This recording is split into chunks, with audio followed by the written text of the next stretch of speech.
Thanks for joining us. New episode, Jared. New film, 2022. Prey, the new Predator film. Exciting stuff. Exciting stuff. I'm going to say this straight up front. I watched this about 3 weeks ago. My notes are what I like to call sketchy. You don't have to have Luke on speed dial to sort of fill in a few details for you. Yeah, sorry. Yeah, Luke, I wish I had spoken to you about this. No, the funny thing is, thinking about Double Trouble, I actually quickly revisited to check whether there was a funeral. There wasn't, but there was a husband, so neither of us knew what the fuck was going on. Yeah, look, sometimes I think we play too far off the cuff. Would that be fair? Sometimes I think the cuff's fallen off. Yeah. We're more in the sleeve. We're going sleeveless. Yeah. We're more up around the shoulder.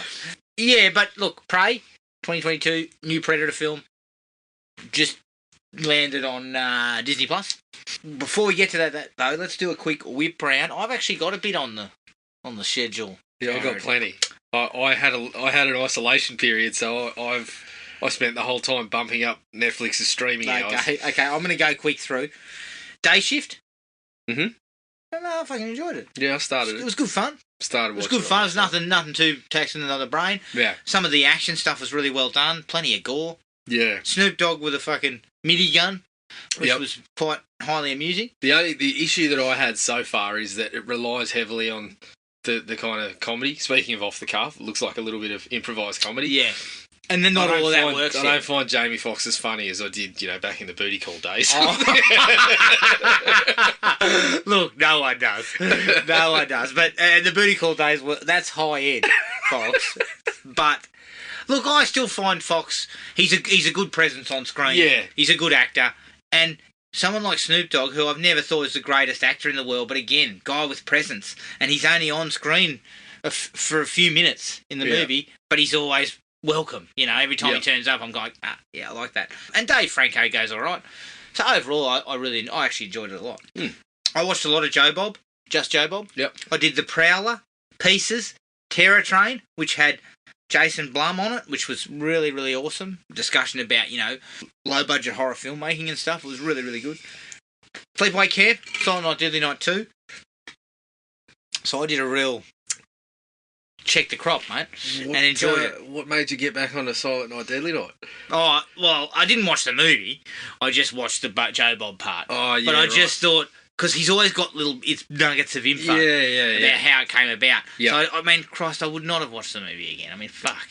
I mean, the movie is piss funny, but it is. It's 80 minutes I had to waste, whereas Joe Bob was only 30 or 40. Yeah.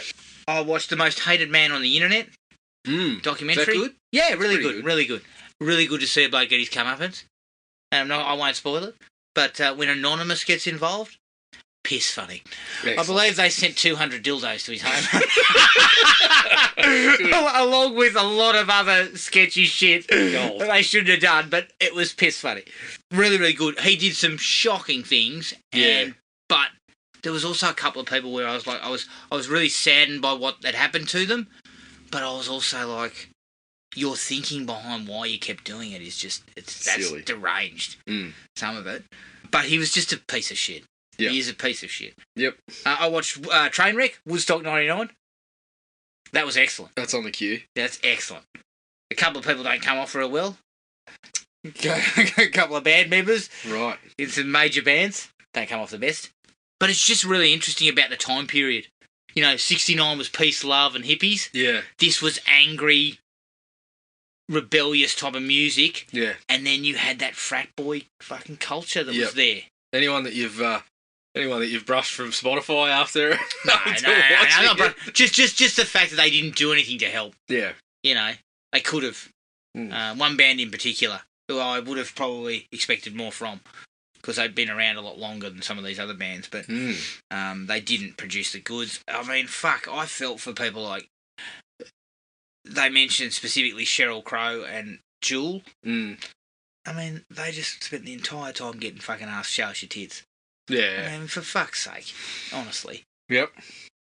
Really good doco, though. Because it's broken down 3 episodes, 1 for each day. Good. Brooklyn Nine-Nine Season 8. That puppy should have been put to bed it's season 6 because Yeah, okay. eight's not good. It's just we're just rolling over the same shit. You know, there's a Doug Judy episode where I was just like, oh, we've been down this like repeatedly. Do we need to have this again? Like it was just the same old stuff. Okay. So I think it might be time. I'm glad this is the last. A little bit of Andre Brower that I can get. Oh into. yeah. Look, there is always funny stuff in it. Yeah. I'm not saying there isn't, but I just feel like the well is dry, and that last season. I'm assuming it'll wrap it something up, which is good. But other than that, I was kind of just like, man, about three quarters of the way through it, and was just kind of like, I wish this would end. Halloween 4, Return of Michael Myers. I don't know. I needed something on. Tossed it on Threw there. it on. And then I read the Taking Shape chapters. Yep. Chapter on it, which was good. That's it. Don't know. Okay. What do you got? All right. Just settle in. Quite long. Right. As I said, I did have an isolation period. Okay. I can't actually remember the last thing we spoke about. Right. But I did watch... I watched The Green Knight, which popped up on Amazon. Not bad. A little bit weird. A little bit out there. But in terms of some of the imagery they're putting forward, some really awesome looking stuff. It meanders quite a bit, which wasn't, sometimes that's not quite to my tastes, but I enjoyed it. Okay. Talking about some Joe Bob as well, I watched The House by the Cemetery, Lucio Fulci. Oh, yeah. With Joe Bob wrap around it. It was a really good episode because it was one of the ones that had Eli Roth on there. Yeah. Yeah, fucking strange little film. It's not bad in parts, like especially towards the end when you kind of sort of the last 10 minutes or so put some really awesome stuff forward. But yeah, she's a bit badly dubbed. Shit going on that doesn't connect. But I love that stuff, mate. I love it. Yeah. I wrapped up the Prom Night series. I watched 4? Prom Night 4. That's more your slasher. Yeah, back to straight down slasher. Not all that good. Didn't love it. For me, it's probably the worst one. Because I didn't mind. Part 2 and 3 aren't anything spectacular, but at least they tried something a little bit different. Yeah. And it worked to some extent. I watched Last Night in Soho. Oh, yeah, okay. Quite good. There's certain aspects that you can sort of see coming a little bit. But cast of very good actors. Well directed. Really enjoyable stuff. I liked it a lot. I watched The Class of 1984. Oh, Michael J. Fox. Early Michael J. Fox. How was that? That's a Mark Lester film. Yeah, it was pretty solid. Also had a prominent role for one of the blokes from The White Shadow. I believe he played Salami in The White Shadow. He was fairly prominent in The Class of 84, which was... Yeah, I wasn't expecting much. Again, really enjoyed it. Yeah. I got onto The Northman. Liked it a lot. Pretty straightforward. I mean, people have compared it to, like, Shakespeare sort of stuff, like Macbeth. And it's pretty much, if you know that, you know sort of where things are going to be heading. Yeah. But, yes, quite liked it. I think if you've seen Robert Eggers' stuff, you'll kind of like the way that he puts it together. Probably not as out there as something like The Lighthouse, but yeah. I want to see that. Is that any good? Yeah, I like that one, but she's pretty warped. Some images put on screen where you sit there, like you'll just be sitting there and something normal will be happening. The next thing you know, you're just looking at something and go, what? What's going on here? Is this like watching an Apex Twin film with? No, not quite to that level, but similar in the terms of it catches you a little off guard sometimes. And you feel uncomfortable? Yeah, I felt uncomfortable once or twice, that's for sure. Okay. So, a little bit of Roger Corman. I had 3 Roger Cormans, actually. Okay. What'd you have? I started on Little Shop of Horrors. Okay. Yep. And then I also watched A Bucket of Blood. Because, again, Joe Bob mentioned how essentially it was the same movie. Like, the same idea. Some actors are in both of them. Yeah. I think they might have used the same score in parts. So, they were both quite good. Like, A Bucket of Blood surprised me because... I think I might have even enjoyed that one a little bit more. But they were both very, very cool to watch. But Bucket of Blood's got Dick Miller in the lead role. Okay, yeah. And rather than being the plant, he's a wannabe artist who accidentally kills a cat and kind of tries to get out of it, turns it into a bit of a sculpture. Sculpture around a dead cat. and then gets a bit of sort of notoriety for it. So it is really, really similar, but both enjoyable. And then I went on to Humanoids from the Deep. Oh, I hear that's a bit untidy. Yes, in parts. Again, quite liked it. Yeah. Some very... There's a bit of rapey. A little bit of... rapey type of stuff. Yeah, it was... There was a little bit. And, you know, outside of that, she wasn't a bad little kind of thriller in that vein of, you know, Monsters from the Deep. You kind of know a little bit about what you're getting, but there was some elements of it around... There's actually a Native American character who's fighting a fishing company, like, that's going to come in and sort of take land and whatnot. So that was an interesting way to tackle it.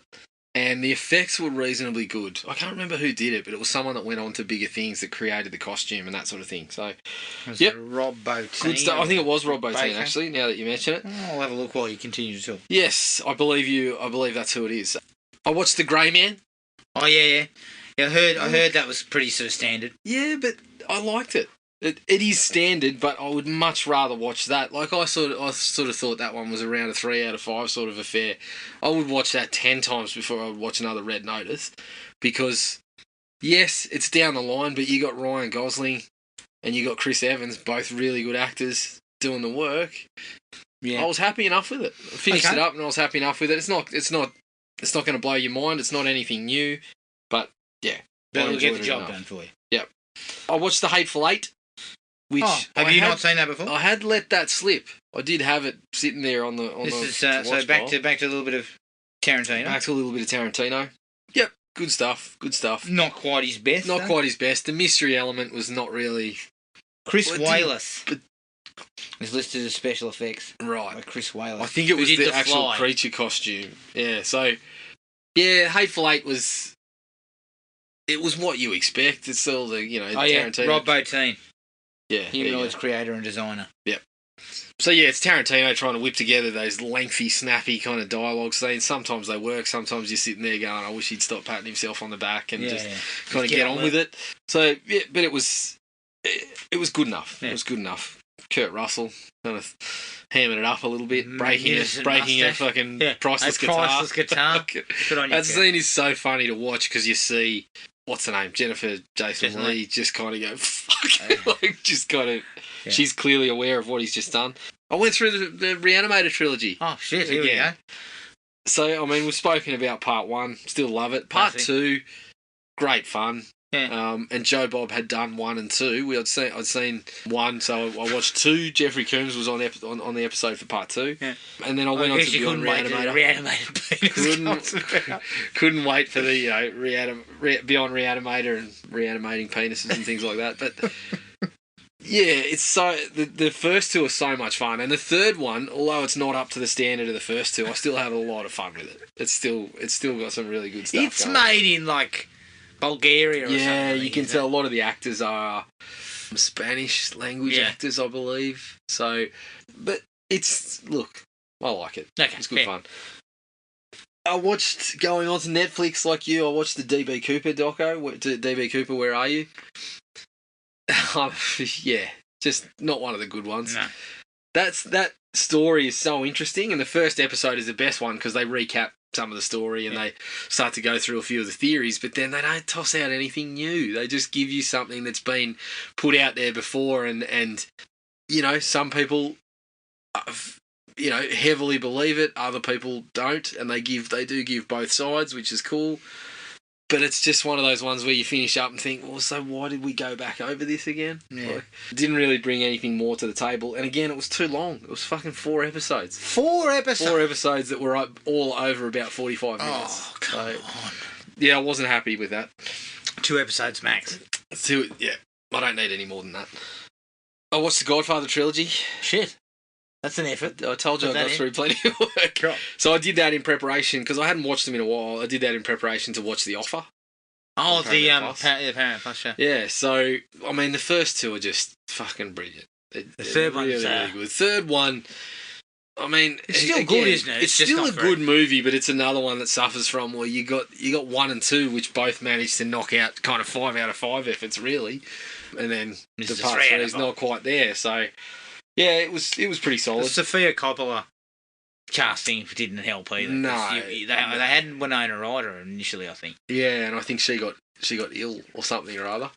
But they did toss out another few names that were there, but Coppola decided to go with that. Oh god. And I mean, shit, if like people say it's the worst performance in history and all that sort of stuff. It's not. She's not great, but she's not that bad. But again, it's just kind of high profile film. That's the first two. It's just the context of it. Yeah, and the first two had rock solid casting. Yeah, everybody hits. I mean, if I'd have seen her in the Friday the 13th film, I might have thought, shit, she's got a future. Exactly. If she was a Friday the 13th final girl, she's probably we think that hang on, this one's going to break the mold. Yeah, this one's going to break the mold out of direct-to-video Drek into something a little better. She's going to crack it. The last movie I watched was Nope. Oh yeah, how was that? I heard that was a little bit out there. It's different. Yeah, it's very different. It doesn't tie things up all that neatly. Even with Us, like a lot of shit was kind of open to interpretation, but the story kind of tied up. This one left a couple of things out there. Was that unsatisfying in that regard? No, I don't think it was. It was kind of. It's another one where I came out of it and I immediately wanted to read up what people thought about it, what the theories were. I want to watch it again. Like, I just find Jordan Peele to be really interesting in like everything that he's done so far has just left me wanting to watch it again and kind of dig into it a little more. Yeah, but I can see why people would not like it. Is it not at the highs? Is it slightly lower than the other two? It's not as good as Get Out. I'll probably have to go back to Us and watch it again just to kind of check it over and just see where. But I would kind of have it on par with Us for me. I still don't think he's topped Get Out. I still think that's the best one. So yeah, that was interesting enough. I would say check it out. I liked it. And then in terms of TV, I watched a couple of things. I started The Offer, as I mentioned. Got through the first episode. It was okay. I mean, the thing that it kept on doing, which got tiresome, was it kept on dropping names. Kept on, oh look, it's so and so. Oh, go and talk to Robert Redford on the set of his new picture. Oh, look who's in the office here. It's blah blah blah. It just got tiresome. Yeah. But I think outside of that, it's a reasonable. If you're interested in The Godfather, it's probably something you'll watch. Yep. And you'll get something out of it, but it's not nothing spectacular. I watched the Miss Marvel series. Oh yeah. Good. Enjoyed it. Very different. It's kind of aimed at a younger audience, obviously, but it's also got a little bit of kind of Parker Lewis Can't Lose kind of vibe about it. Okay. Which that was sort of how I felt. Not that there was breaking fourth wall or anything like that, but the way that it put some of the information across. Like sometimes the characters would be talking on screen and there'd be these animations going in the background, or some really awesome use of when they're texting and they're kind of walking through the neighbourhood and whatever, and you just see the texts kind of popping up embedded into the backgrounds of things and shit like that, which was really cool. But the story was fun. It was just good fun. The worst parts of it were just when you got straight into, oh, here we go, we're having a fight. It is just two characters kind of flying around the screen for 5 minutes. They were the worst parts of it for me. Okay. But you're going to get that in some Marvel stuff. I watched the first episode of She-Hulk as well. Oh, yeah? Turning it a little? Solid. I don't know, when I saw the trailer, I was just like, holy shit, this looks fucking awful. Yeah, look. But I'm interested. I don't have no context on what it's about. Or... Yeah, it was going for a few laughs, and I can see that it was bringing up a little bit of kind of feminist ideas, and paralleling how the male Hulk and the female Hulk kind of deal with the rage aspects and things like that, which were interesting enough to go with. So I'll stick with it. And the last one to mention is I ripped through the entire season of Dexter New Blood. Wow. I liked it. I think it was worthwhile to go back to, because obviously, I mean, really, from season 4 on, Dexter was not great. It had some real problems. No. This season, again, had a couple of issues, but there was a few episodes where it put together why you liked it. Yeah. And it went back to some familiar ground, but throughout, there's a bit of time passed here. Some things have changed. Some things don't happen as easily. Some things do. Like, it falls into some of the old traps of how he doesn't get caught and things like that. Sure. But that's to be expected. But because that was what the other show I finished it up and thought, yep, I'm glad they did that. Yeah, okay. So Yeah. I know there's been some very, very strong feelings about the finale again, but I think it was miles better than what they did the first time around. That's my personal opinion. I think it was way better. So that's I that. heard what the first one was, and I would not be happy with it. I don't think. No, I don't think so. So is that everything? That's it. All right, let's take a break. Here's the trailer for 2022's Prey.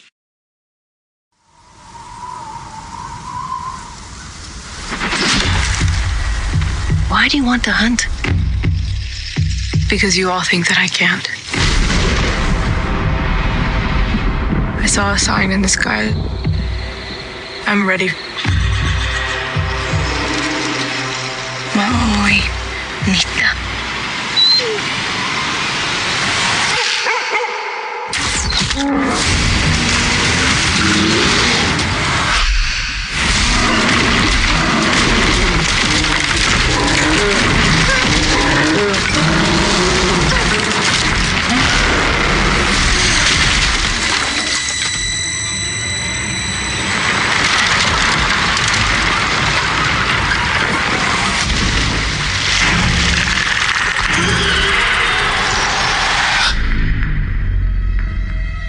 There's something out there. I'm trying to let you.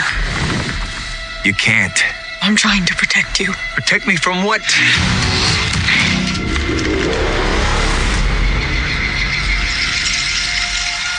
It's time.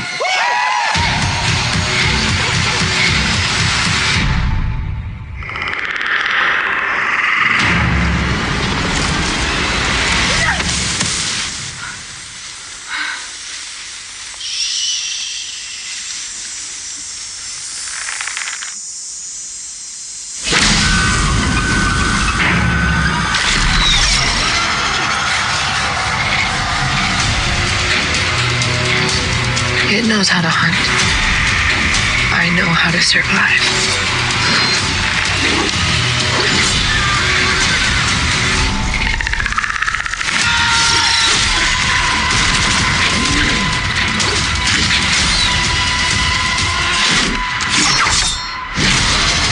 Whatever did this, I can kill it.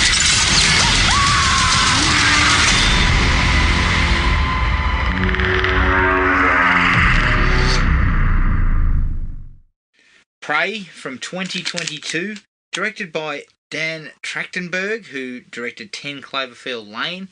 It's produced by John Davis, who produced the original Predator. Jahane Myers and Marty P. Ewing, who produced It. The story is by Dan Trachtenberg and Patrick Asen, who wrote Wayward Pines, and it was written by Patrick Asen. It's based on characters by Jim and John Thomas. It stars Amber Midthunder as Naru, Dakota Beavers as Taby, Storm Kipp as Wasapi, and Dane DeLego as the Predator. I couldn't find a budget for it. I couldn't find anything that mentioned what it cost, and it's obviously direct to Hulu, so not in the cinemas. Now, just a bit of trivia: the rattlesnake can see the predator whilst it's invisible, as a rattlesnake has pits on its head that allows the snake to sense heat and track prey through its thermal radiation signature. There you go. Much like the predator does. Which Excellent. I thought is quite a really cool sort of thing for an animal to have. Yep.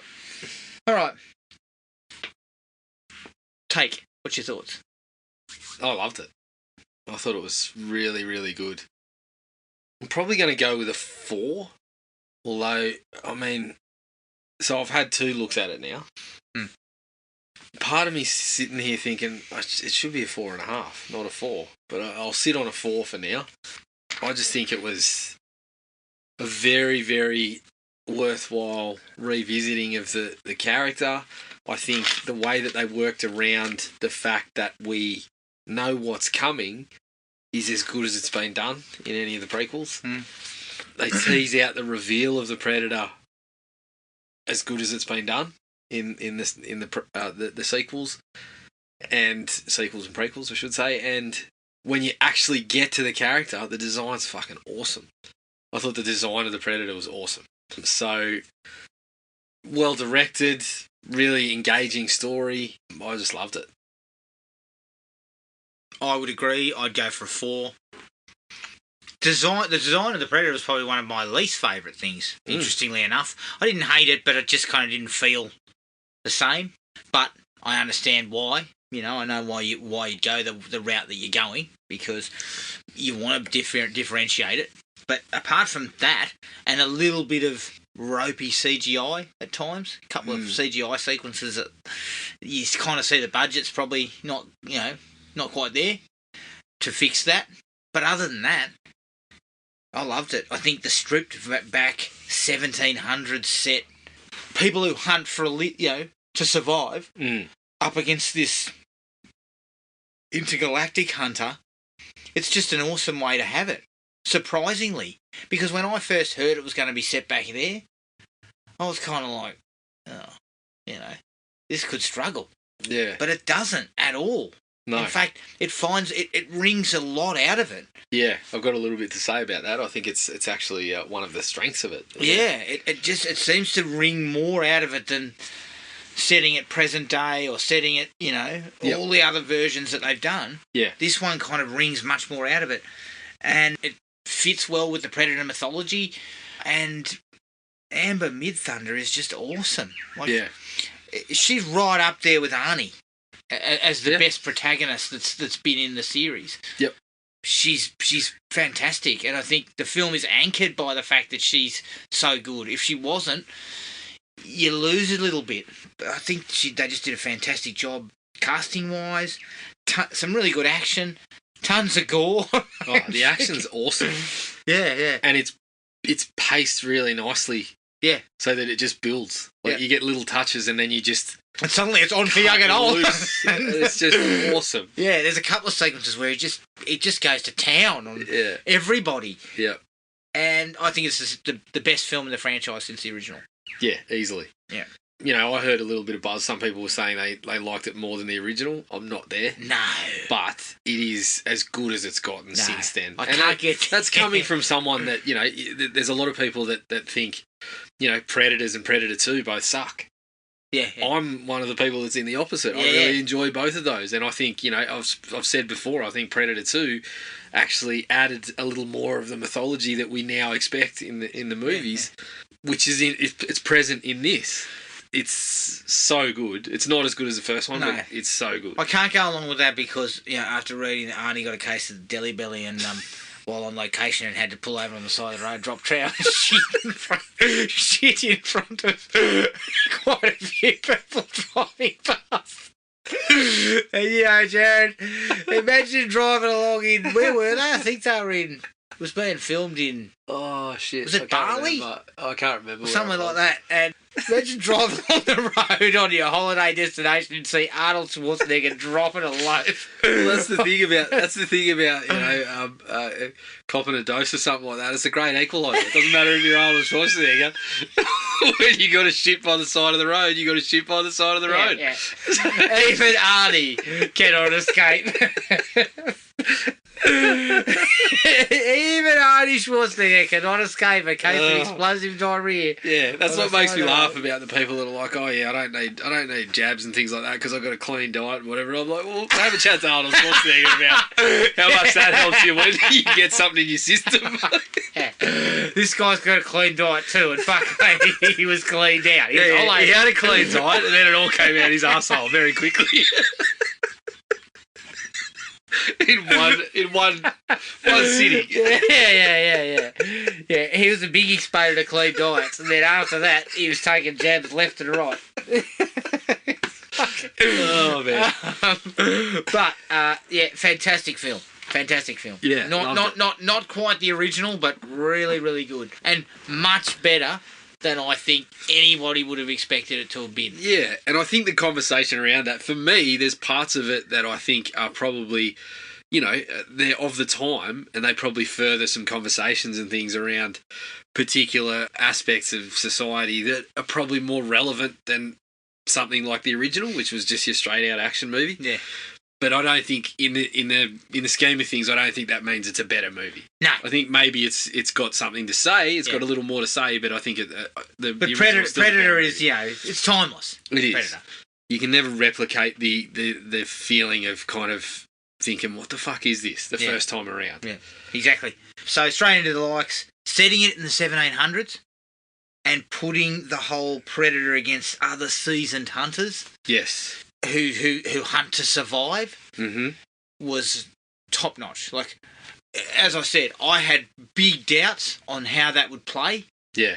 And it just exceeded my expectations almost immediately. Yep.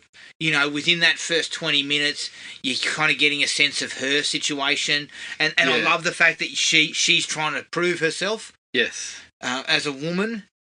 And also, you know, I want to be a hunter. You know, my brother's king shit in the hunting game. But I can't come along, and they all sort of, you know, treat her like, you know, you don't belong. Yeah. And that she's got a point to prove.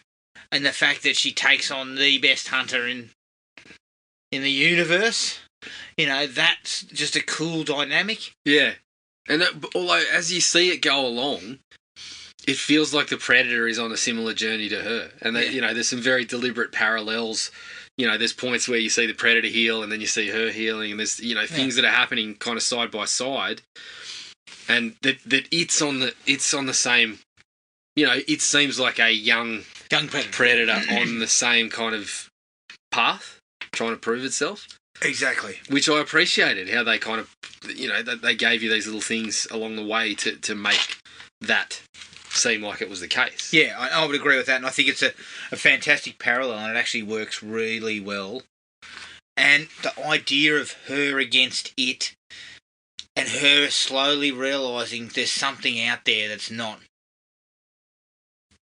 human, or there's something out there that's can kill us all. There's something out there. I know that something's out there, but these people aren't really taking me seriously still.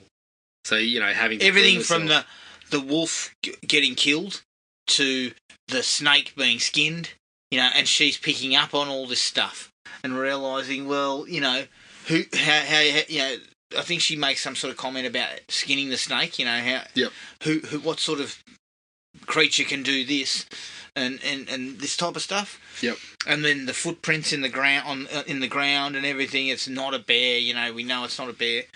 I really like that. She's twigging to it, but these seasoned hunters that she's hanging around with, they don't. Yeah, they're just telling her you don't know what you're talking about. And they're cocksure and everything like that. And then when it finally comes face to face with some of them, and just cuts the fucking ring hole out of about 4 of them.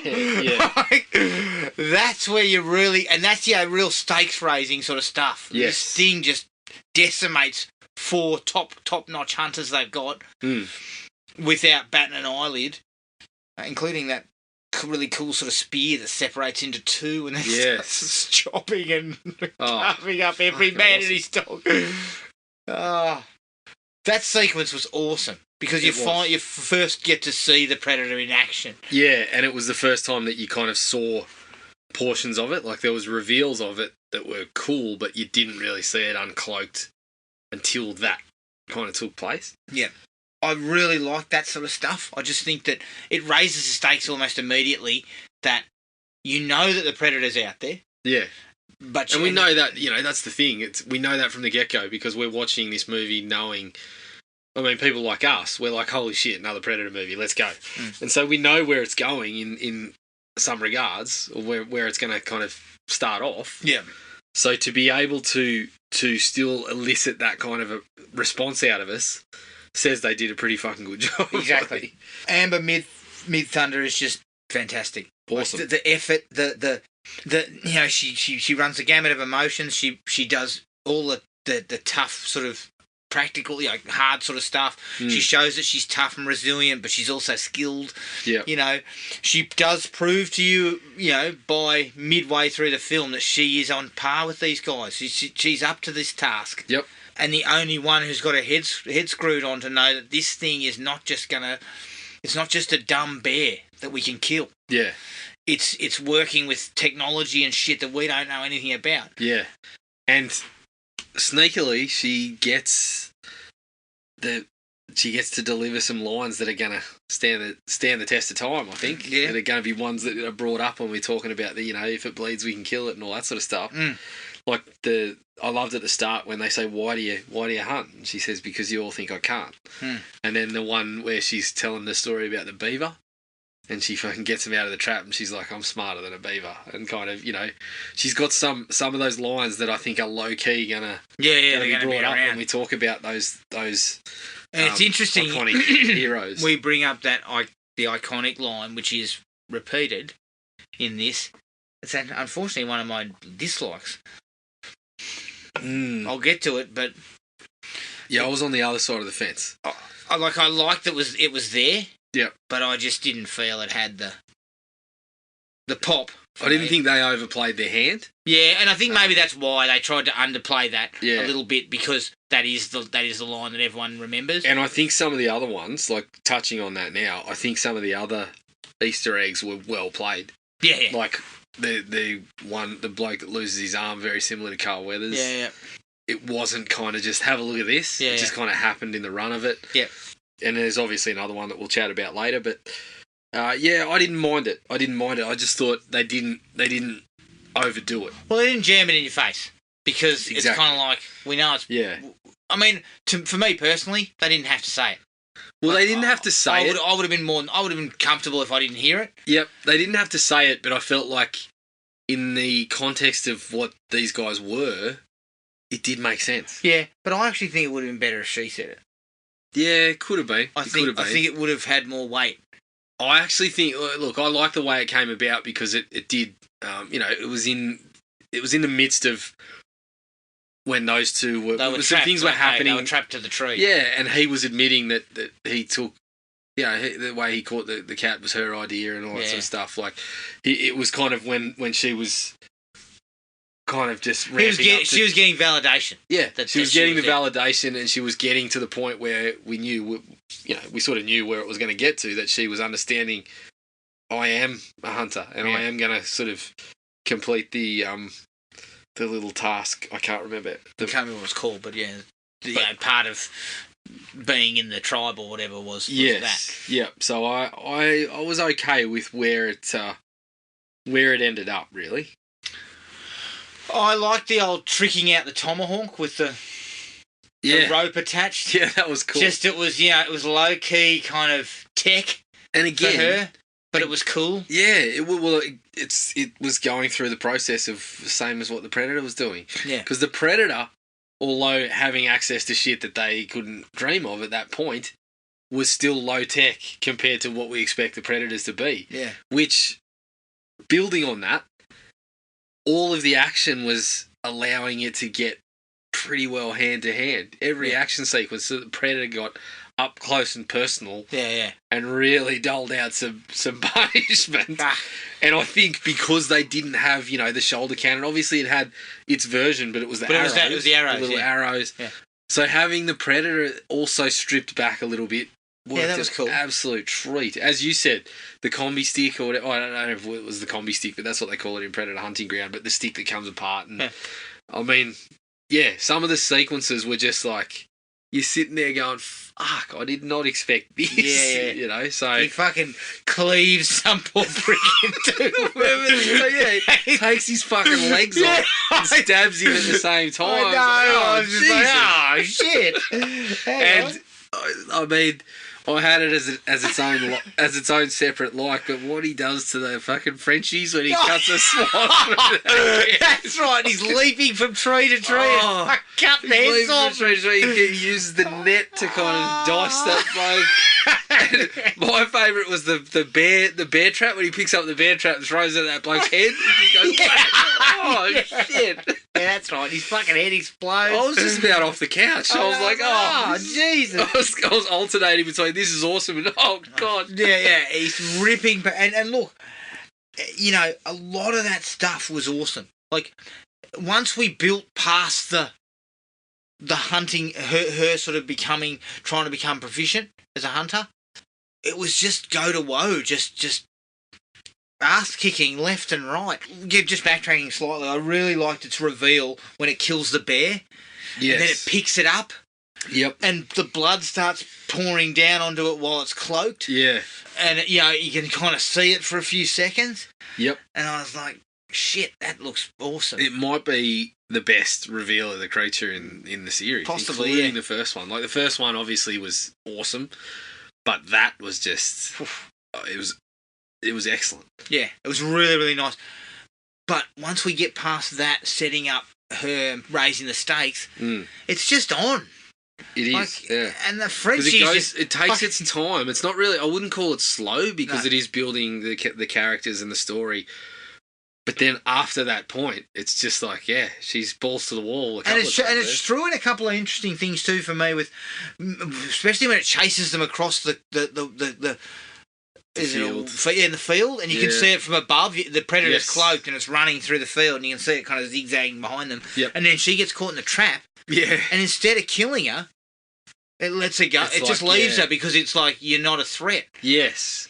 Which is actually, and again, I like that because it kind of, again, it paralleled, you know, I'm not going to say I'm any expert on Native American culture, but I feel like it parallels that whole idea of take what you need and not more. Yes. Of when, you know, when they would hunt animals and things like that, it was for survival. It wasn't to just go and kill. But it also comes back to a younger predator, less experienced. You know, an experienced predator kills her. Well, you know, there's an element of that, but then it's also the honour amongst it. Yeah. Because there's no honour in killing this person because they're wounded. This is easy. This is not what the hunt is, and that's where it came around that it was doing the same thing. It was what she was doing. What do they call it? The Kathamira, what she was, that path she was on, that it becomes basically. The predator was doing the same thing. Yeah. And the brother becomes its Kathamira, basically. Yeah. So, yeah, I dug that. I really liked it. And also, while you're doing that, you're bringing up some nuanced ideas and some really good stuff. Don't forget that there's a fucking big geyser of blood in the middle of it. Yeah. You fucking cut people's heads off left and right. He runs down the first guy, you just hear that, and then you see this fucking spurt of blood just bursts out of the grass. It's just, I loved it. I haven't really mentioned Dan Trachtenberg on his own, but his direction was just awesome. He really understood what he was doing. He really approached it in the right manner, and he took a lot of, you know, because I mean, he added his touches to it. Yeah, but kept, I think, the spirit of some of that other stuff. Because I felt like that first 40-odd minutes, where you're just kind of getting used to where they are. It's a little slower. It's a little slower paced. Yeah, but you have to stick with that. Yeah, but I looked at the way he'd shot it, and I thought to myself, Adam will be in an absolute lather about the locations. Location, definitely. You're talking about, you know, they talk about when you're shooting something, like making people feel like they're there. I'm sitting there thinking, you can almost fucking smell the fire. Yeah, exactly. He just shoots everything so well that you feel like you're just in the midst of it. Yeah. Which I thought was really good. Like the colour and everything. When she first wakes up and you get that kind of dawn sky. Yeah. You just look at the sky and you know the time of day it is because obviously, well, she's just got up. But even if you didn't, if you just got the shot of the sky, you would just assume, that's the time of day it is. Yeah. Like they did so well with that stuff that they just made you feel right in the midst of it. Agreed. And I think, you know, capping the whole thing off for me from the likes perspective was just the fact that she used its weaponry against it.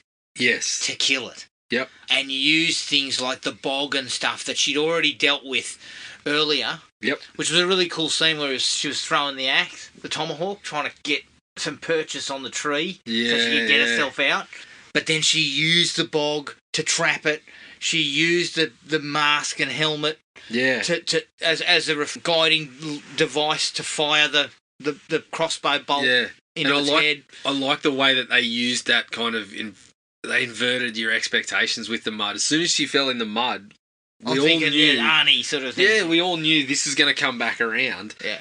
But the way they turned that on its head, and it's like she used it to trap it instead, was a real kind of... Because, you know, in a way, her character is like the female character in the original Predator, but with, you know, let's tell it from her perspective. Let's make her the hero. Yeah.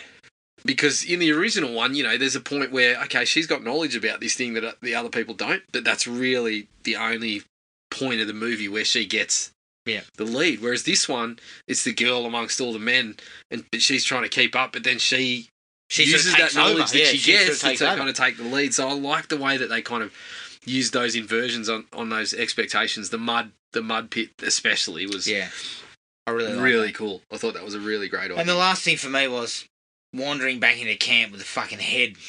Yeah, the predator's head and the green blood on her face.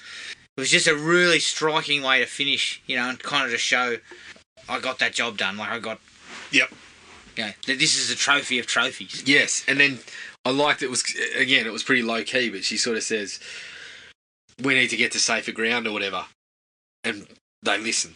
Okay, oh fuck, all right, get the fuck out of here. Yeah, so. But I just all that stuff was fucking fantastic. Like the back end is just it's balls to the wall. It's all happening, and a lot of it is pitched perfectly. Like I have very little in the dislikes. Yeah, neither do I. Well, I've still got a few likes. Yeah, going back, I thought the sequence with the ant and the rat and the snake, and then like. They do it a couple of times. They kind of see the predator observing the hunting that's going on in the wild, and there's this idea of that everyone's on a hunt of their. Everyone's in the midst of a hunt in their own way. Was sort of everyone's a hunter and being hunted, like everyone in the movie. Yeah, is on a hunt but being hunted and kind of nice parallels. Circle. I like that. But the way that he uses again, Dan Trachtenberg, the way that he uses. The cloaking of the predator to mask the fucking skin being ripped off. Yeah. Like the way that the camera sort of spins around. So you see the snake and then it spins around after it gets stabbed. Yeah. So the ripping of the skin off is kind of... sort of reflected in the... Yeah. So you can't really see it. You can tell exactly what's happening, but it's all blurred. Yeah. Just fucking... Really liked it. Really creative use of what he had at his disposal and what was already in the sandbox, I guess. I think we already kind of mentioned the patience in sort of teasing out the predator, but I just love the way that they build that sense of anticipation and just used little things like, the footprint, the bloody tree, and we knew what it was, but keeping the character design under wraps, but having it present almost the whole time, just worked a treat. I think they did that really, really well. The guy talking shit about his hunting skills and then getting ripped off the tree. I should have been laughing at it, but I thought to myself, that's me in the hunting party. I'm telling someone else, you don't know what the fuck you're doing whilst the thing's sneaking up behind. Yeah, exactly. But I'm talking trash the whole fucking time. Getting immediately annihilated. But I thought that scene, like, I got a bit of a chuckle, but then he screams, and it's quite horrific. Hearing guy go, ah! I'm like, oh shit, that lion is doing quite a number on the poor bastard. And then it builds into a pretty tense scene anyway, where she has that standoff. Yeah. That was kind of cool. Falls off the tree and everything. We already spoke about the predator doing a bit of hand-to-hand work, but I mean, I just have to mention it again, that the scene where it runs across her crew, the 4 guys that are hunting from her tribe, and then, backs up not too long with the Frenchies. I mean, Jesus Christ. Like, some of the stuff that was going on. The scene, the predator was just exactly as you could have hoped and more. Yeah. As I said, it's got access to things that they don't, but it's still stripped back from what we know predators would have. Yes. Like every other predator we've seen in those movies cannon has basically got, it's really only things like the comics and Predator Hunting Grounds where they've put forward ideas like where it's stripped back a little bit. So he did have the fucking, the cubic net though. Yeah, he had the net, he had those little things that fucking floated and blew up. But he didn't have anything that would allow him to stay at fucking 50 feet and just blow you out. He had to get within 5 feet to cut your head off and things like that. But the way I love the cubic net. Throw it over my cheese block. Oh man, that was so good. But or a human. We spoke about the bear trap. I forgot to mention the shield. Oh yeah, he's using the shield. But then he has that bloke against the tree. Yeah, and he unleashes the shield. He chopped his fucking head off, doesn't he? Or cuts his head in half. Using the shield as the arm. Yeah. But I think the understanding, again, Dan Trachtenberg and the team behind it sort of planning how it was going to pan out, I think they understood that some of that stuff is best done close up. Like the original Predator, when it was taking people out at range and things like that, or taking it out stealthily, it was when we were building up.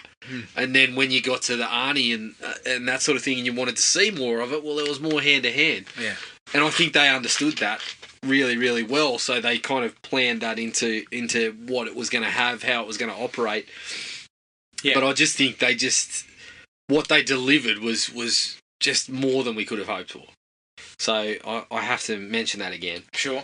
What else you got? We spoke briefly about the brother. I really like the relationship with the brother because I think her progression as a lead character in the Predator series is right up there. Yeah, agreed. Because Arnie, I mean, he doesn't really. Well, his progression is he's going from king shit with fucking massive guns and shit like that to what happens when I don't have that stuff and how do I deal with it there. Hers is I loved her kind of, you know, her role within her people and her relationship with her brother that started with, I'm looking out for you, but deep down, I'm going to tell you, you know, when the time comes, you couldn't handle it. Yeah. But even then, we get to find out later on, he knew she could handle it because he took her idea. Yeah, and used it. But she wasn't quite ready or whatever. So then when he kind of comes back into the fold and they're under the pump and he admits, you know, your idea was on the money basically, and I used that. I just loved the way that their relationship kind of went throughout. I got one major kind of problem with the way that it goes down at the end. Yeah.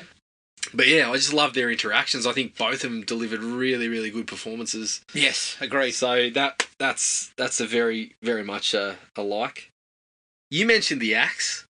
Yeah. When she finally fucking uses it, because they show her practicing on the tree. They show her just with the axe, and then they show her kind of throwing it into the tree and in the camp when she finally uses it. What a payoff! Yeah, it's awesome. And it, you know, we build on that, but I like that they didn't just go with, oh, she's put this together, so let's just have her using it every. Yeah. She only uses it very, very sparingly, very minimally. So that was cool. But it was just a cool little idea about tech. You know, the Predator's got the tech where he's clearing the skull with that fucking shit and everything like that, and doing his sort of usual sort of bibs and bobs, but she's got a little bit of tech. Even though it's low key, it's something that she ended up using. Ingenuity, just understanding what you got. And none of no one else in the group had done something like that either. Yeah. So it wasn't like she'd copied it from someone or whatever. She'd come up with her own ideas and everything like that. And that was another cool sort of trait. Yeah, loved it.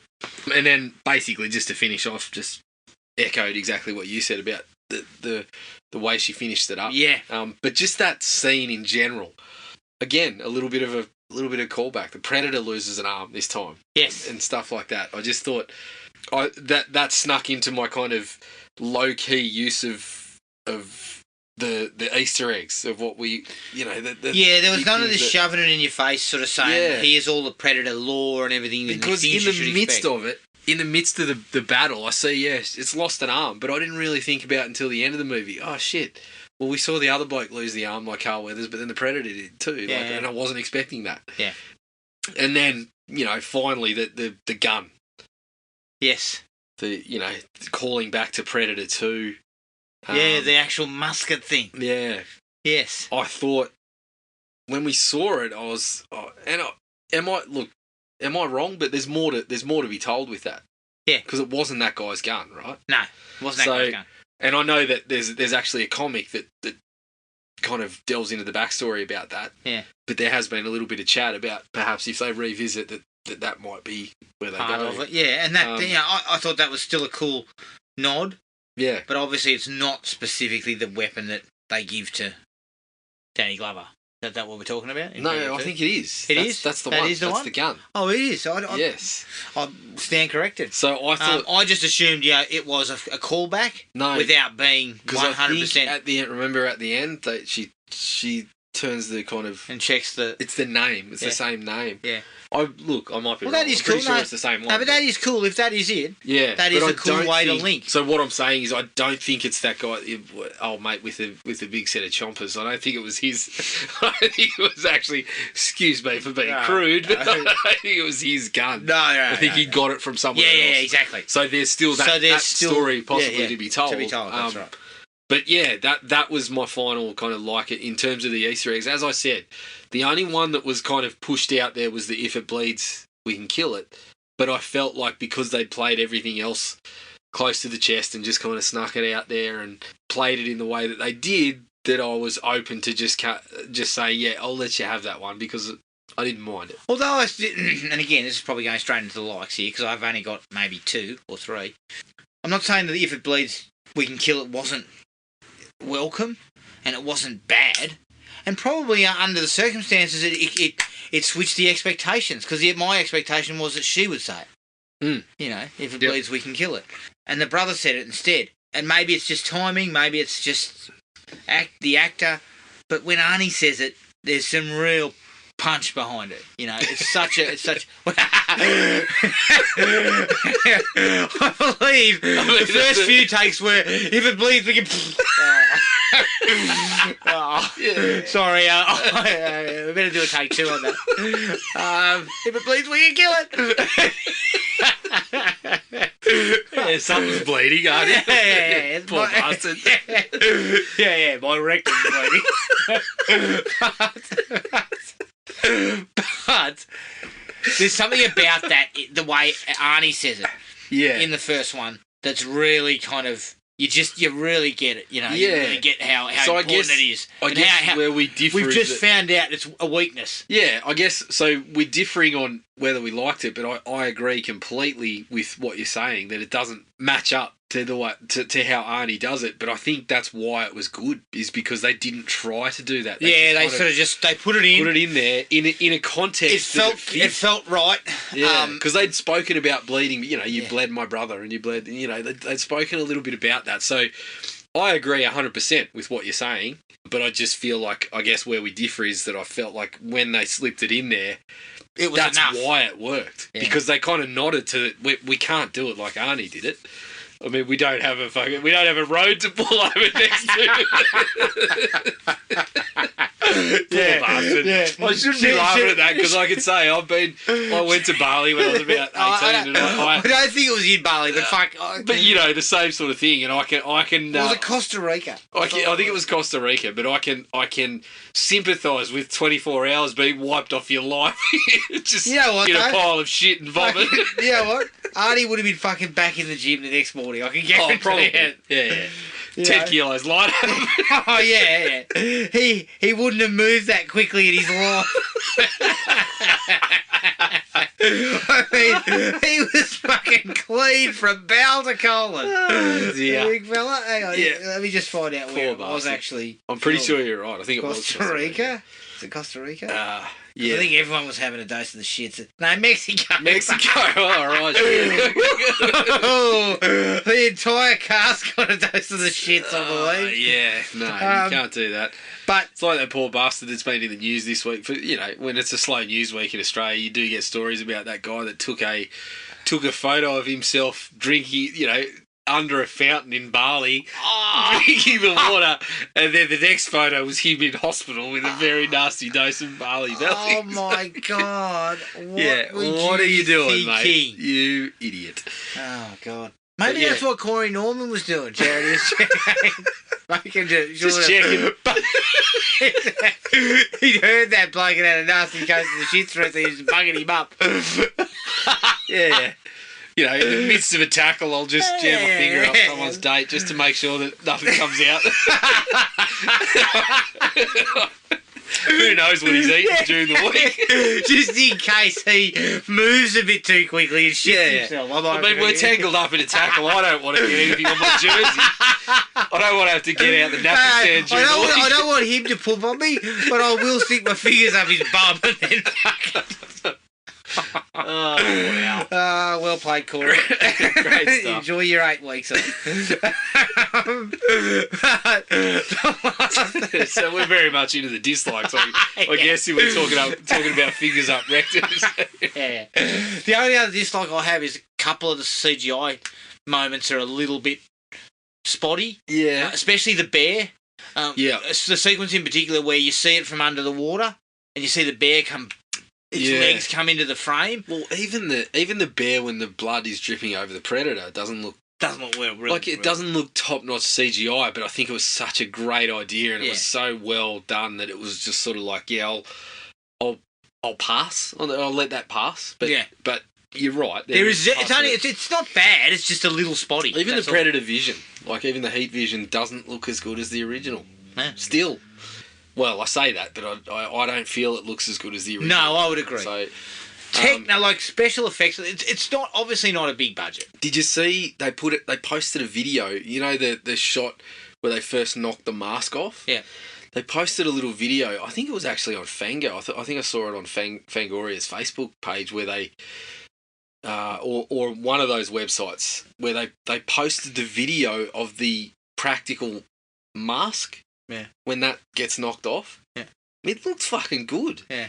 But I think when I watched it on the final product, it looked like they'd done it CGI so that the kind of muscles in the head and stuff moved as well, whereas with the mask it was mainly the eyes and the kind of mandibles and But I thought the effects that they seem to have put together before the CGI came into play were pretty fucking good anyway. Yeah. So that's a pretty minor one, but I'm in agreement with that. But so the ones that I didn't have anything else. I had two. Personally. I had two. Yeah.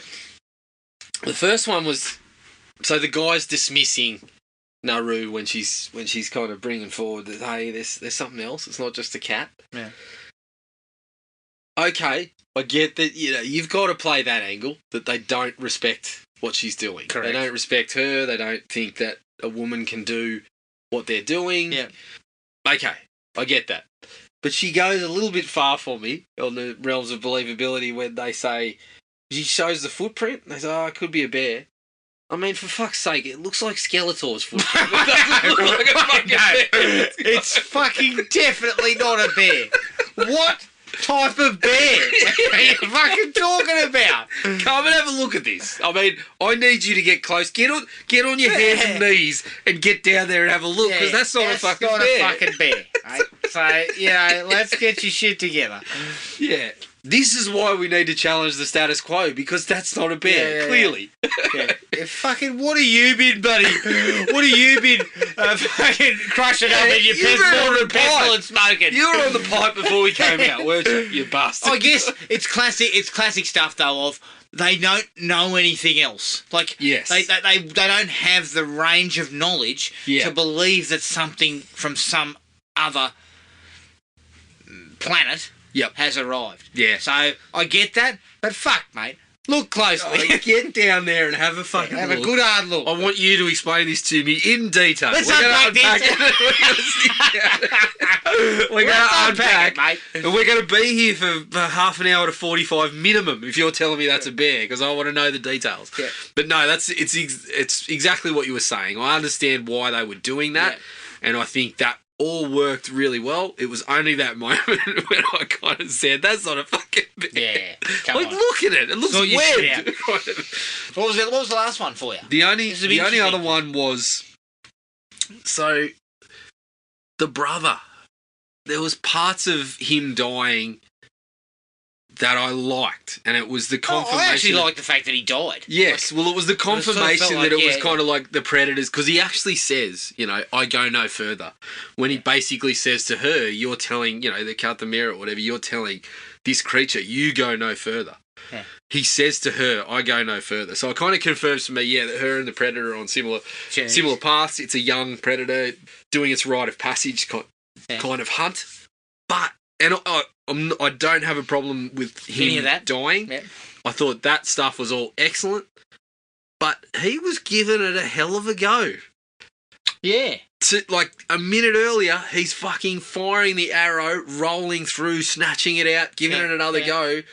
And then when it cloaks, I feel like, does he just throw in the towel a little easy? He Yeah, kind of just says, I go no further. He caves.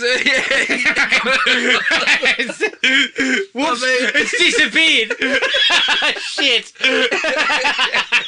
I feel like, because as I said, all of that works in theory. He gives her a chance to get away, and he basically kind of, gives her the nod of respect that, yeah. He's already told her, I took your idea. You're basically tells her, you're ready for this. Yeah. But when he kind of just says, I go no further, just kind of, I thought, shit. And he does have his moment where he kind of leaps back up and gives her a couple of seconds to get away. But I thought, you could have still played that moment out in the midst of what he was doing before that, which was cool. Like, the way he was taking on the Predator was excellent. I felt like you could have still had the Predator get the upper hand and him tell her, I go no further, without him just kind of stopping and going, oh, we're fucked now. I can't see it. Shit, don't worry about it. She's done and dusted. Yeah. All of the stuff. It was almost a little bit of just a rollover. Yeah. In a way to kind of, I guess, put her journey is complete. Yeah. And his journey is complete. Yep. And the Predator's journey is complete, somewhat. Yep. Because, Predator took him out. Yeah, that's where we're heading to. So what we're doing is we're ending all the journeys at once, but it just felt a little bit kind of fucking abrupt. I felt like the way they were building it up was going to be awesome, and then it just kind of felt like, it's just gone out with a bit of a whimper on that one. Whimper. The only thing they kind of got wrong, somewhat. Yeah, because the way they brought the flour into, like, the body temperature and all that sort of stuff. That was cool. I like the way that they differed with. I did like the guy who takes the body temperature stuff and he steps on it. Fucking good night. But again, I mean, that was the bloke with the large chompers. I could see your teeth chattering. Yeah. Fucking hell, I thought that was piss funny. Yeah. He stands on him, he's like, ah! Shit. Yeah, that was all good. It was just that little moment where I thought, just do it in the midst of the battle you were having, because that was awesome. It just felt like they just didn't quite hit that one out of the park. Yeah, that little bit out of the park. But you know what? On the scale of things that weren't working, pretty minor. Like, most of it, very minor. All the negatives are minor. Yeah, like, they don't take away or detract from the film in any way. Yeah. No, not at all. So for me, I mean, I could, just thinking about it now, I could potentially go to a 4.5. Well, I was thinking exactly the same thing. The second time I watched it, I was like, there's not a lot of things I don't like. I'll probably stay with a 4. For now, but I think another viewing would have me at 4.5. I'll be going to watch the Comanche cut. The Comanche cut, they're the one with the... Yep, that's fair. In language. All right. That's Prey. You can find us on iTunes, Spotify, Podomatic, and wherever else you get your podcasts. Send us an email at thrillme@iinet.net.au. Like us on Facebook at Thrill Me Podcast Australia, and at Podomatic at thrillme.podomatic.com. We're also on Instagram at thrillmepodcastau. Keep an eye on the Facebook page for our next episode. I believe we're considering the Lethal Weapon Smackdown. Yeah, let's do it. That's definitely on the cards. But until then, take it easy, everyone, and we'll catch up with you later. Cheers. Find the podcast at Podomatic or on iTunes. Don't forget to rate and review. Like us on Facebook at Thrill Me Podcast Australia, or contact us at thrillme, all one word, all lowercase, at iinet.net.au.